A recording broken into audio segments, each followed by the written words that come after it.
Hey, welcome everybody to our third episode of UF Pro's Instructor Series. My name is Jerry from Triple Feed, and today we're going to be going over client movement on foot.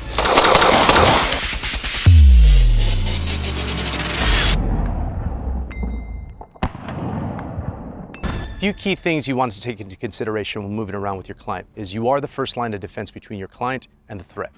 The other thing is muzzle discipline. If you're moving out and about with your client, you want to make sure you know where your muzzle is oriented at all times. The other thing is, similar to CQB, footwork is a foundation, but ultimately, if your footwork isn't there, just get in front of your client. Okay, let's get into the nitty gritty then. So there's 4 basic shield steps that we teach. It's gonna be from the 3 o'clock position, the 9 o'clock position, 8 o'clock, and the 4 o'clock position.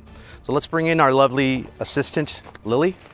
Lily's gonna be acting as our client. So we'll start off at the 3 o'clock position. My client's gonna be set on my left-hand side. Her 3 o'clock position is gonna be on her right-hand side. All I'm basically doing is stepping. My footwork is gonna be my left leg diagonally across her body. So I'm gonna step in front of her, and my contact point is the back of my body to the front of her body. At that point, I would have drawn my weapon out. So we'll do it dry. Again, there's a threat in front of me. I'm going to step with my left leg, simultaneously draw my weapon out, and my contact point is gonna be my back to her body. If she moves, if there's no more contact point, that tells me one of 2 things. A, the client is down, or B, the client is moving. At that point, I'm probably gonna want to reference and make sure that my client is still behind me. So a few shortcomings that we've seen when utilizing this tactic is either overstepping, understepping, or they're client focused where they're looking at the client and they crash into them. So I'll give you an example. If you overstep too far out and you draw your weapon, I have no contact point between me and my client. My client could beat feet somewhere. The opposite, if I understep, I'm crashing into my client, and that's not what I want to do. And then lastly, if you're client focused, again, I'm looking at my client, not at my threat. That's just not something we want to do. Okay, so now let's move over to our 9 o'clock position. If I'm on my client's 9 o'clock position, it's the same footwork, now it's the opposite leg. So now my right leg is going to diagonally come across her body. I'm gonna draw my weapon. I have that contact point between myself and my client. If she starts moving, I can grab my client.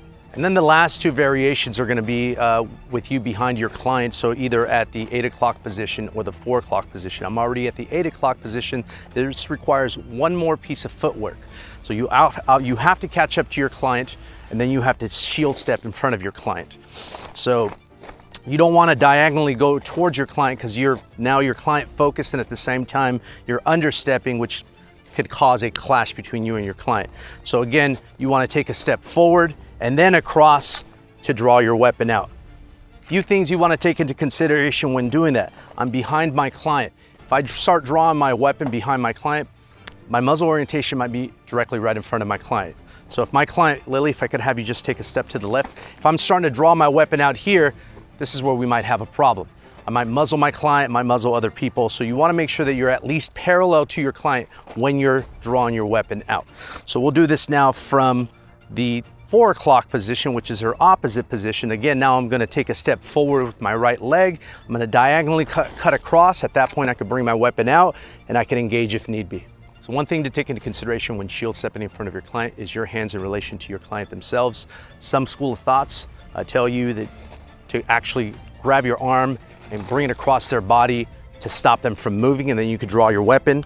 Some people grab onto their client and draw their weapon out in order to keep that contact relation between you and your client.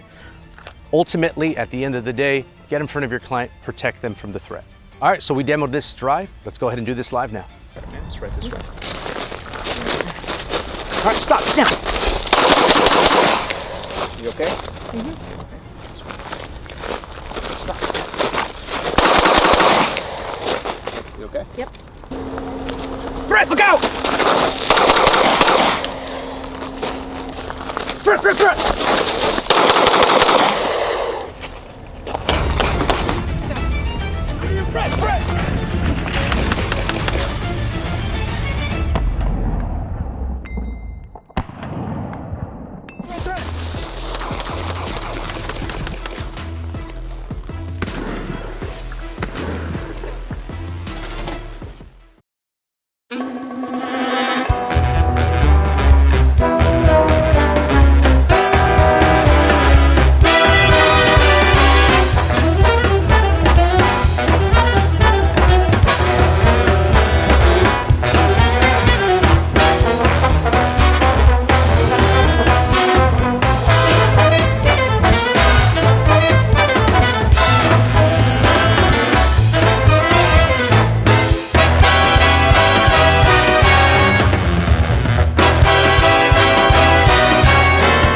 to our second episode of our UF Pro Instructor Series. My name is Jerry, this is B-Dub, together we're Triple Feed, and we're going to be covering Vehicle Protective Procedures, or VPP for short.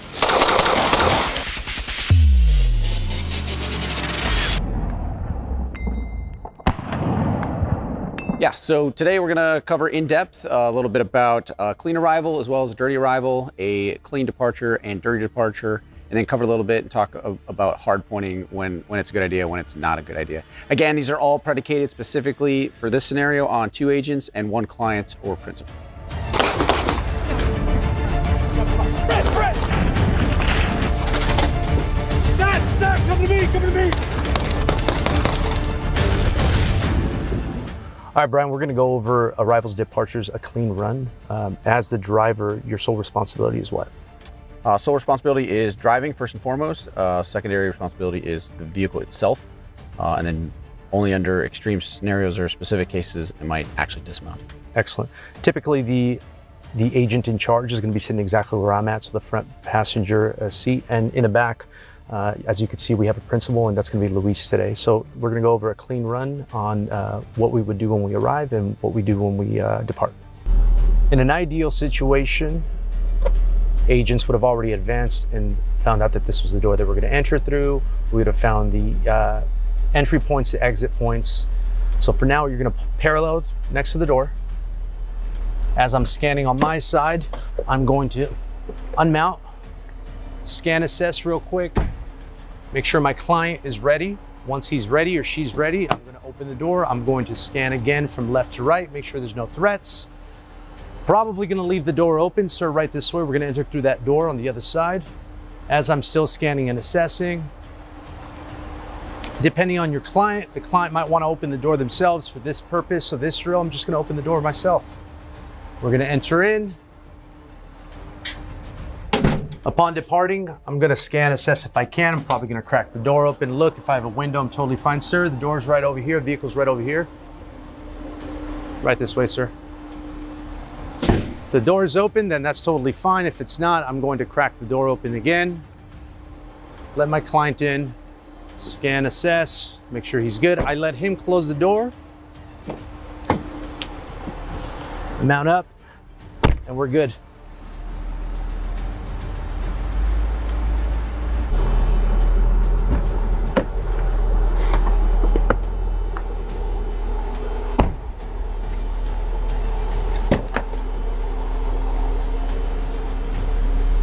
Door's right over here, sir.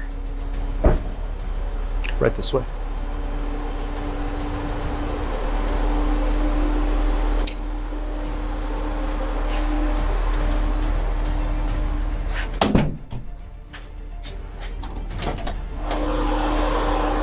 So the car's right over here.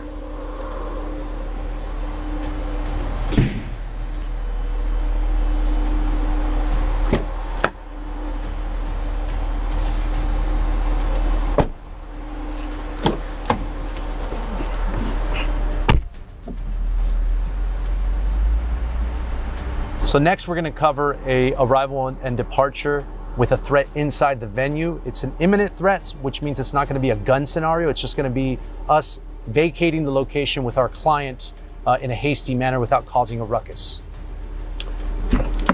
So again, I'm going to do the same thing. I'm going to come out, I'm going to scan, assess, close my door. Sir, we're here. I'm going to open the door, scan, assess from left to right. Right over there, sir. Right over here.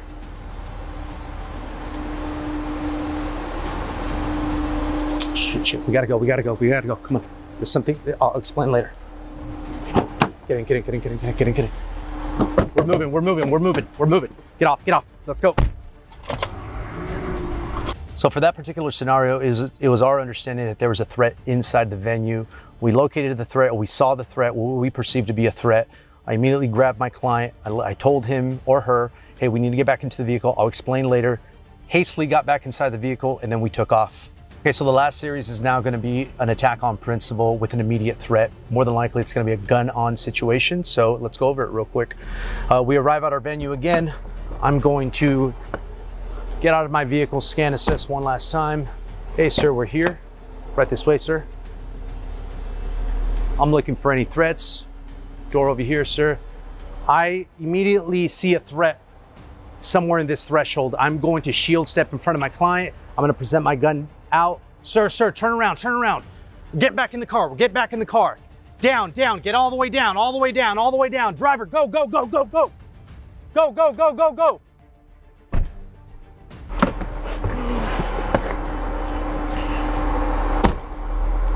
So the venue's right on your left-hand side. Right over here, sir. Right over here. Shit, stop. Turn around. Get in the car, open the door. Down. Driver, go, go, go, go. Okay, let's quickly go over hard pointing locations and what to identify, or what it is that we look for. So, in an ideal situation, agents would have already have predetermined what a hardpoint location would have looked like, or where it would have been in this scenario.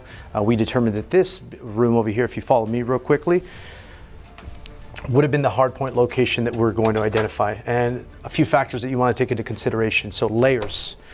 There's one room in here that opens up to another closet space. So there's two layers that separate you from what potentially can be the immediate threat. So if you walk in here real quickly, I'm going to turn on the lights. Another thing that I'm going to be looking for is access points. How many access points to this room do we have? In this particular room, there's only one access point, and that's this hatch right here. I'm also looking for windows. Do we have windows? We do not have windows. I don't want windows looking inside, because I don't want the bad guy to see what's inside the room. Now that could work to your favor, or that could work against you. To your favor, because nobody can see what's inside, but at the same time, you can't see what's on the outside. But again, when we're thinking about hard pointing here, we're thinking about where do I put my client and myself so that we could evacuate eventually. So we're waiting for EMS, we're waiting for first responders, police to respond, or your agents themselves to respond to you to evac you. So let's go into the back layer over here. And we determined that the closet space here in the back would be best for us to hardpoint. If I bring my client in here, more than likely I'm going to bring him down to a corner, set him down. I'm going to bring my gun out, and more than likely I'm going to be fixed on the door. So again, one of the things that we're looking for in a hardpoint location is a place that we could barricade ourselves in. So if we have furniture, for instance, in this room we have some pieces of furniture, I'm probably going to barricade the door, especially in an inward swinging door. Reason behind that, most bad guys, what they look for is opportunity. If they try to go for a door and they open it up, or they try to open it up and it doesn't open up, they're probably going to move on to the next layer of the building. Furthermore, because we chose a room that has multiple layers, the back closet room, most bad guys, like I said, most bad guys, when they open the door and they don't see anybody in here, they're probably going to move on to the next set of doors. So this is another determining factor in looking for a hardpoint location. So backward. Let's go, backward. Backward.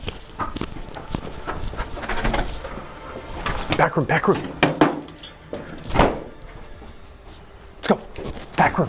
Folks, you want to keep in mind that a hard point is a last-ditch resort. Ideally, you want to get off the X, you want to leave the building, the location. Why would we hard point again?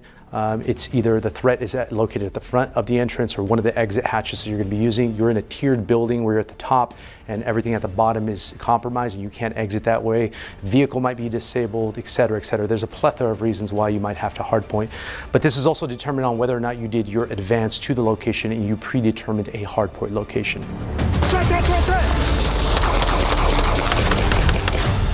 Down, all the way down. Stop. Backward. Hey, thank you again for tuning in to our UF Pro Instructor Series, where we cover vehicle protective procedures, arrivals, departures, and hard points. And tune in next time where we cover client or principal movement on foot. Stop, come to me. All right, Brian.